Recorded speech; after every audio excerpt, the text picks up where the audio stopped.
how to add cracked games on Steam. So hey everyone, welcome back to the channel. So first of all, you need to open the Steam app from your desktop and click on the library from here. And after that, you just have to simply click on add a game from here and then click on add a non-Steam game.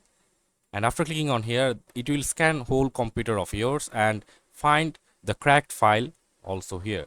And if you successfully find the cracked game here, you can just simply click on here and click on add selected programs and it will automatically add it.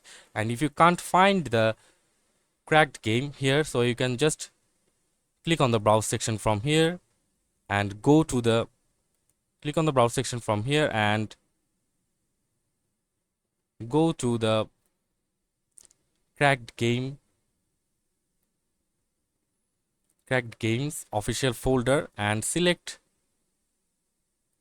the game like this one.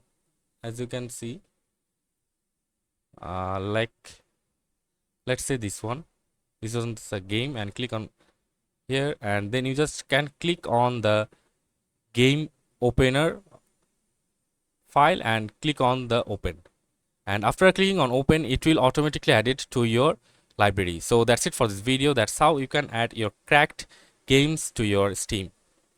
See you on the next video, guys.